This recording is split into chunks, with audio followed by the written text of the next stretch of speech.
सो हे friends, कैसे हो आप सब। होप करता हूँ आप लोग बहुत ही बेहतरीन होंगे। तो आज है हम लोग का लाइट रिफ्लेक्शन एंड रिफ्रैक्शन का पार्ट नंबर 2। तो आज हम लोग का टॉपिक क्या था? रिफ्लेक्शन। रिफ्लेक्शन का बेसिक मीनिंग क्या होता है कि कोई भी एक स्मूथ सरफेस पे एक लाइट का अप्रोच होना और वो लाइट बाउंसिंग बैक होके चला जाना। ठीक है, सिंपल में अगर एनसीईआरटी के वाइज में देखूं तो the bouncing back of light when it's approach to the smooth surface. ठीक है, लिखना चाहोगे तो लिख लो यार। क्या लिखना है? Bouncing back of light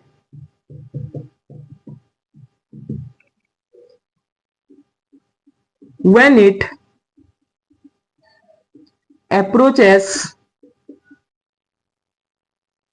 to the smooth surface.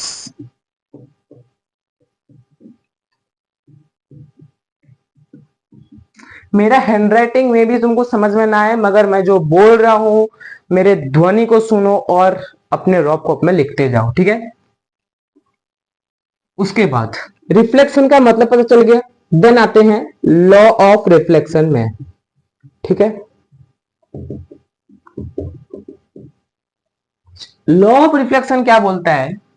Suppose मैंने एक पॉलिश सरफेस ले लिया। ठीक है, यहां पे एक इंसिडेंट रे आया। इस रे का मैंने नामकरण क्या कर दिया था? Incident ray. ठीक है, जब ये आया ये बाउंस बैक होगा, इसको मैंने नामकरण दे दिया रिफ्लेक्टेड रे। दोनों के एंगल को जो लाइन डिवाइड करता है उसका मैंने नामकरण दे दिया नॉर्मल। नॉर्मल को जो एंगल डिवाइड करता है उसको मैंने एक नाम दिया एंगल ऑफ इंसिडेंस। इसको मैंने बोला एंगल ऑफ रिफ्लेक्शन। ठीक है, नेक्स्ट लॉ ऑफ रिफ्लेक्शन में मेन दो पॉइंट हैं जो कि बहुत इंपॉर्टेंट है। बोर्ड में पूछ सकता है, पूछा भी था। ठीक है, देखो लॉ ऑफ रिफ्लेक्शन क्या बोलता है? जो इंसिडेंट रे है, जो रिफ्लेक्टेड रे है और जो नॉर्मल है वो एक ही प्लेन में होगा। क्या बोला? लिख लेता हूं। The incident ray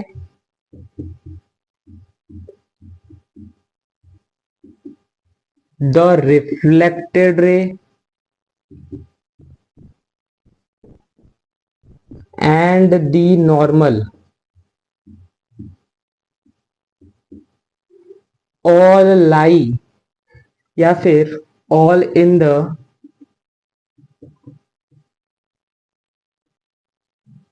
same plane बोल सकते हो। ठीक है, दूसरा पॉइंट क्या बोल दिया कि यहाँ पे जितना एंगल है वहां पे भी उतना एंगल ही बनेगा। सपोज यहाँ पे एंगल बन रहा है 30 डिग्री, तो यहाँ पे भी एंगल कितना बनेगा? 30 डिग्री ही बनेगा। ठीक है, तो मैंने दूसरा पॉइंट ये बोल दिया the angle of incidence is equal to the angle of reflection. ठीक है, या फिर तुम लोग इसको ऐसे बोल सकते हो the angle of incidence is equal to angle of reflection. ऐसे लिख लेना भाई, काम हो जाएगा। ठीक है, अब तुमको मैं एक देता हूं क्वेश्चन। ठीक है, मुझे इसका आंसर बताना। ये सपोज है 90 डिग्री, सबको तो पता होगा ना। सपोज यहां से एक लाइट आया, बाउंसिंग बैक हुआ, पॉलिश सरफेस है, बाउंसिंग बैक हुआ। ठीक, सपोज कुछ ऐसा है, यहां पे नॉर्मल है, ये वाला इसका नॉर्मल होगा। सपोज इसका जो एंगल है, इसका एंगल है 60 डिग्री। ठीक है, छोटा स्पेस हो गया। सपोज इसका जो एंगल है 60 डिग्री है। ठीक है, नहीं दिख रहा हो तो सुन लो, 60 डिग्री इसका एंगल है। मुझे बताओ ये जो x है, ये जो x है इसका वैल्यू कितना होगा? मेरा क्वेश्चन ये है। ठीक है, ये जो x का वैल्यू कितना है? 1 मिनट दे रहा हूं, 1 मिनट लगेगा नहीं, 30 सेकंड में हो जाएगा, कर लो।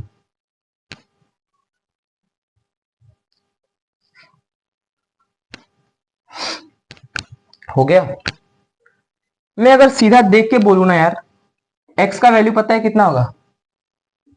30 डिग्री होगा। कैसे बोला? ये 90 डिग्री सबको दिख रहा है, दिख रहा होगा यार, सबको दिख रहा होगा यार।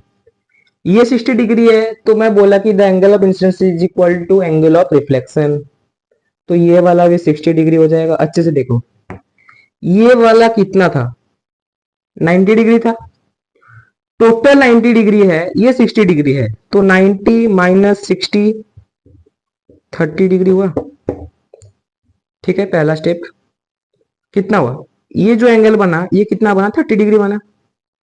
ठीक है, ये 90 ये 30, सपोज मैं उसको y लेता हूं, तो y का वैल्यू कितना होगा? ट्रायंगल का सम कितना होता है? 180। 180 माइनस 90 प्लस 30 120 कितना होगा? 60। थर्ड स्टेप, y अगर 60 मिल गया, ये टोटल कितना है? 90 डिग्री है। 90 माइनस 60 सेम, इसी को रिपीट करो, कितना हुआ? 30 डिग्री हुआ। इसका एंगल 30 डिग्री। अब फिर से लगाओ, angle of incidence is equal to angle of reflection.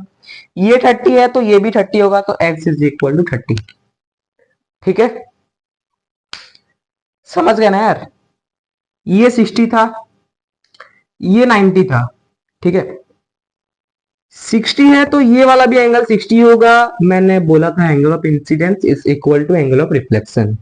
इसके वजह से टोटल 90 डिग्री है, तो 60 से 90 जब माइनस किया तो ये वाला एंगल मिल गया। ये वाला सम किया, ट्रायंगल का टोटल सम होता है 180।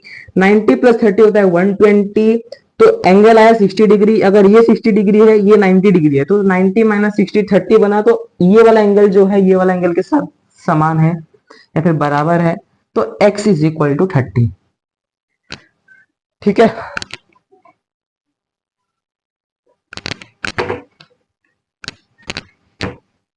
और एक क्वेश्चन चाहिए क्या? और एक क्वेश्चन चाहिए?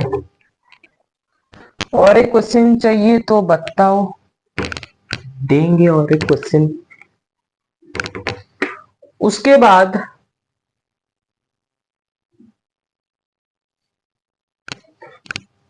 कुछ प्रॉपर्टी है यार,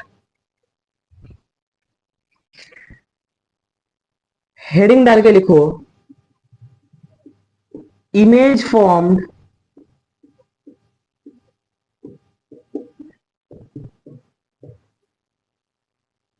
ड्यू टू प्लेन मिरर। इसको मैं एक प्रॉपर्टी जैसा भी बोल सकता हूं। ठीक है, क्या क्या है?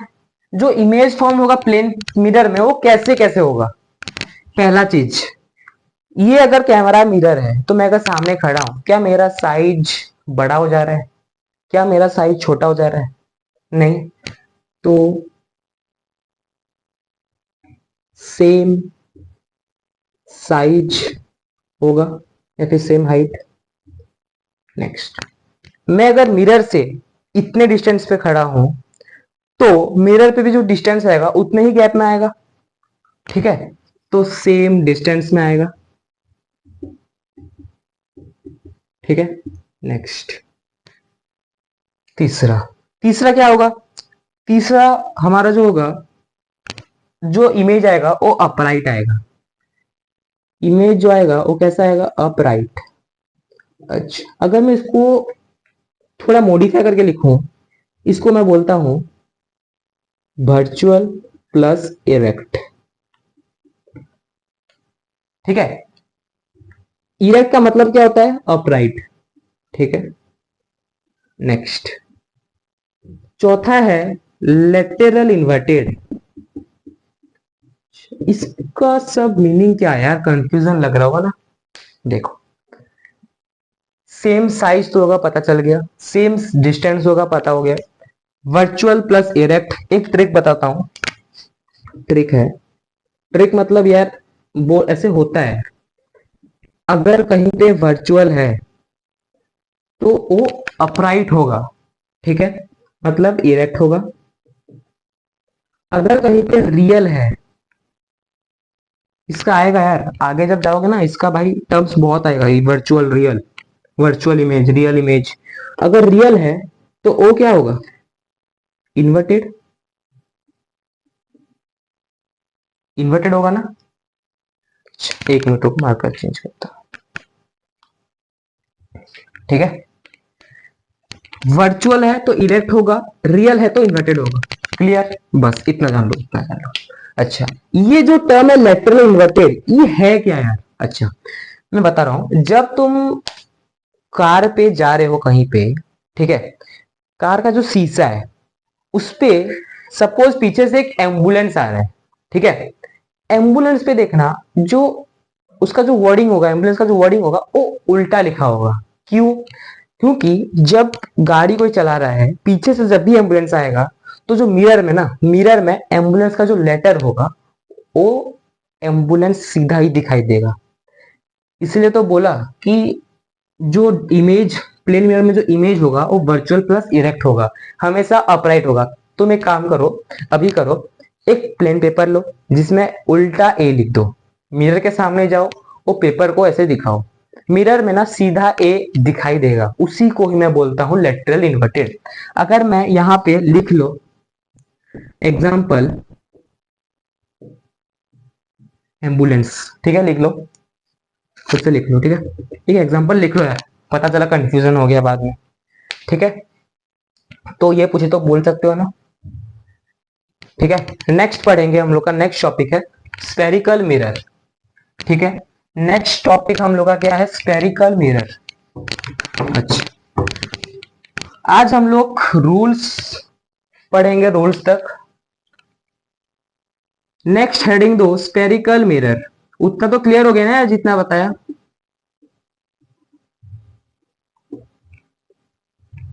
स्फेरिकल मिरर होता क्या है, दो टाइप का मिरर देखेंगे, एक होता है कॉनकेव मिरर, तुम लोग के सिलेबस में जितना है कॉनकेव है और कॉन्वेक्स। ठीक है, कॉनकेव का सिंपल ट्रिक याद रखो, कॉनकेव मतलब कन्वर्जिंग, कॉन्वेक्स मतलब डाइवर्जिंग।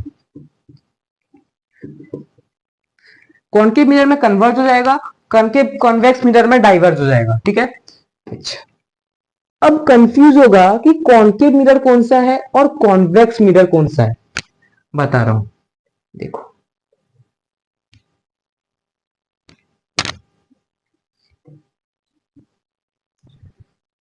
जहां पे गुफा बन रहा है, जहां पे गुफा बन रहा है तो वो होगा कॉनकेव, केव, जहां पे एक केव बन रहा है, यहां पे लिख लो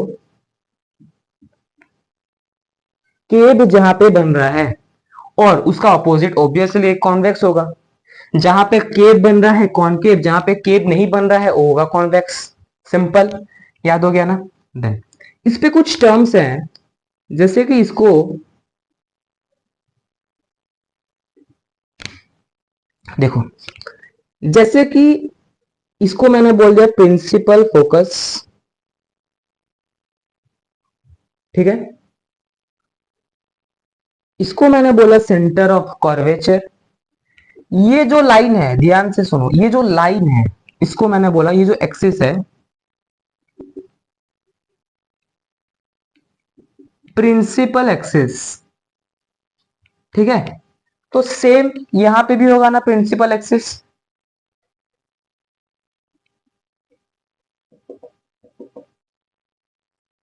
होगा कि नहीं।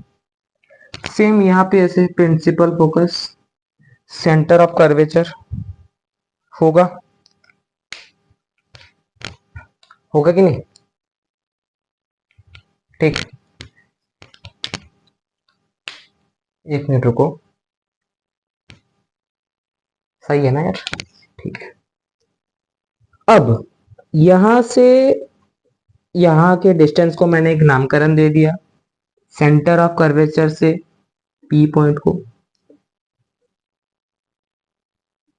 इस पॉइंट को एक नामकरण दे दिया, इसको मैंने बोला focal length.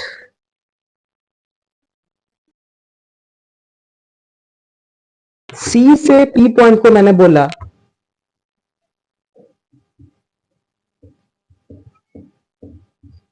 Radius of curvature.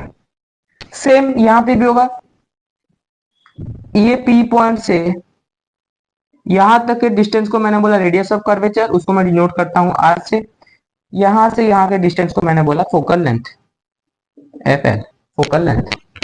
ठीक है, इसको ध्यान से सुनो बिकॉज बहुत इंपॉर्टेंट है यार। जब तुमको सेंटेंस बनाना होगा ना यार, तुम सेंटेंस इसी वर्ड के मीनिंग से ही बनाना पड़ेगा, वरना नहीं बनेगा। ठीक है,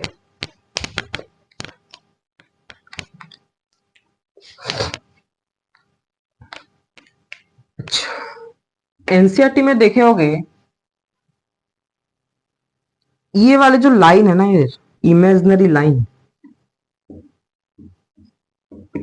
एपर्चर बोल रखा, सेम इसको भी बोलो।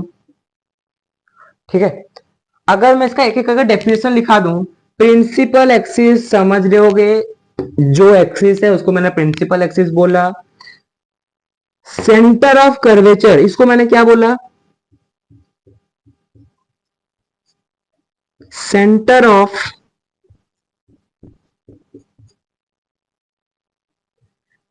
Of curvature. एफ को मैंने बोला प्रिंसिपल फोकस, पी को मैंने सपोज बोला पोल। ठीक है, अगर तुम लोग ध्यान से नहीं देखोगे ना यार, कंफ्यूजन पूरा हो जाएगा। देखो मैं और एक बार बता रहा हूं, ये जो एक्सिस है इसको मैंने बोला प्रिंसिपल एक्सिस, ये जो सी है इसको मैंने बोला सेंटर ऑफ कर्वेचर, एफ मतलब है प्रिंसिपल फोकस, पी मतलब है पोल, ये वाली जो लाइन है इमेजिनरी लाइन उसको मैं बोला एपर्चर। ठीक है, ये कैसे दिख रहा है, एक गुफा, एक केव के तरह, तो मैंने इसको बोला कि ये कॉनकेव मिरर है।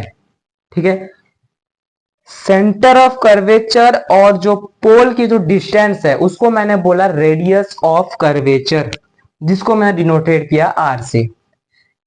प्रिंसिपल फोकस और पोल की जो डिस्टेंस है, जो लाइन ज्वाइनिंग कर रहा है प्रिंसिपल फोकस एंड पोल, उसको मैंने बोला क्या, फोकल लेंथ।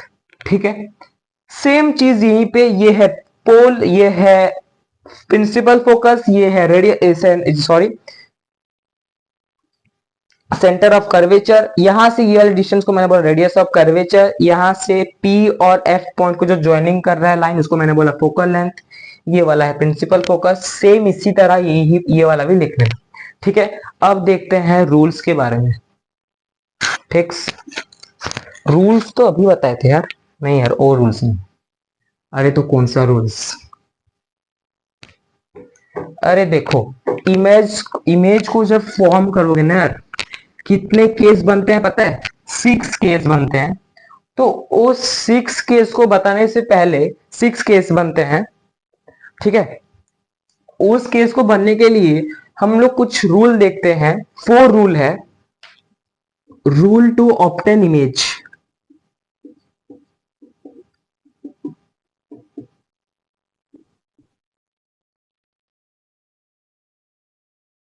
दे रहा हूं, उसके बाद नेक्स्ट क्लास में मैं तुमको 6 केस बता दूंगा। ठीक है,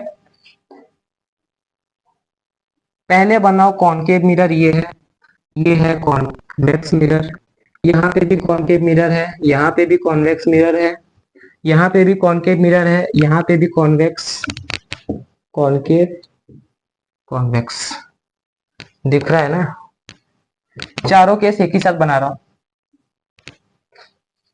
ठीक है, ये है pole, principal focus, centre of curvature.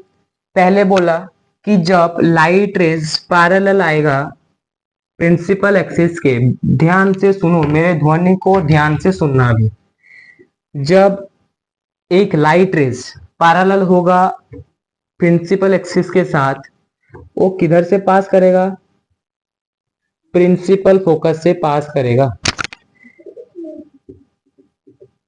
इसका जो एंगल बनेगा, ये है एंगल ऑफ इंसिडेंस, ये है एंगल ऑफ रिफ्लेक्शन। ठीक है, सेम अगर ये है पोल, प्रिंसिपल फोकस, ये है सेंटर ऑफ कर्वेचर। अगर एक लाइट रेस पैरेलल आ रहा है, ठीक है, बोला था कॉन्केव मतलब कन्वर्जिंग, ये क्या हो रहा है, कन्वर्ज हो रहा है। कॉन्वेक्स मतलब डाइवर्ज होगा, मतलब डाइवर्जिंग, ठीक है। अब यहां पे जो एंगल बनेगा, angle of incidence, angle of reflection, angle of incidence कहां बनता है, जहां पे इंसिडेंट रे आता है, ठीक है।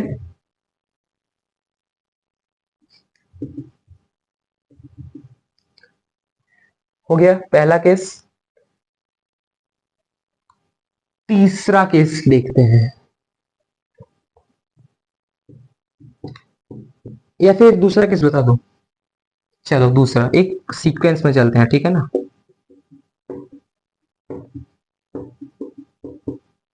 ठीक है, यहां पे मैंने बोला, क्या बोला, पहले वाले केस में लाइट रेस पैरेलल आ रहा था प्रिंसिपल एक्सिस के। दूसरे वाले में अगर मैं एक लाइट रेस को प्रिंसिपल फोकस से पास कराऊं, यहां से वो पैरेलल होगा, पैरेलल होगा किसके साथ, प्रिंसिपल एक्सिस के साथ।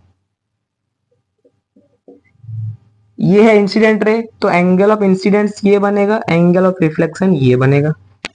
सेम केस अगर मैं देखूं प्रिंसिपल फोकस पे आएगा,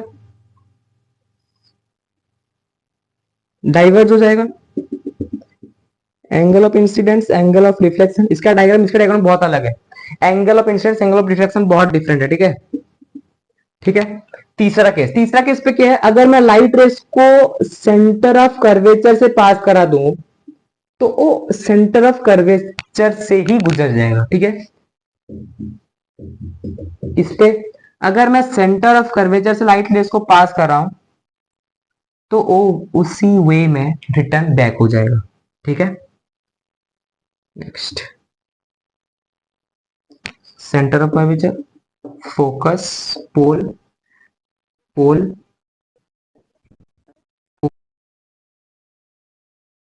कर्वेचर। तीसरा केस ये बोलता है अगर मैं इंसिडेंट रे को पोल में अटैक कर रहा हूं, तो ये वाला इंसिडेंट रे, ये वाला रिफ्लेक्टेड, ठीक है। पोल में कर रहा हूं, ये वाला इंसिडेंट रे।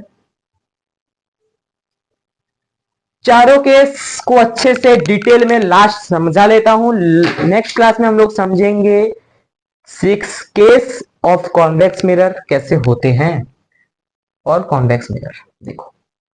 पहले केस में मैंने बोला कि जब इंसिडेंट रे पैरेलल आता है प्रिंसिपल एक्सिस के, तो उसका जो रिफ्लेक्टेड रे है वो कहां से जाएगा, प्रिंसिपल फोकस से पास होके जाएगा, ठीक है।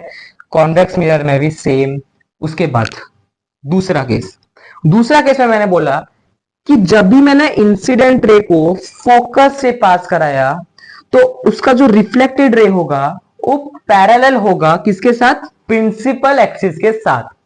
सेम इसके साथ भी होगा। तीसरा, तीसरा मैंने क्या बोला, जब भी मैं इंसिडेंट रे को सेंटर ऑफ कर्वेचर से पास कराऊंगा, उसका जो रिफ्लेक्टेड रे होगा वो सेंटर ऑफ कर्वेचर से ही पास हो जाएगा। Same for convex mirror.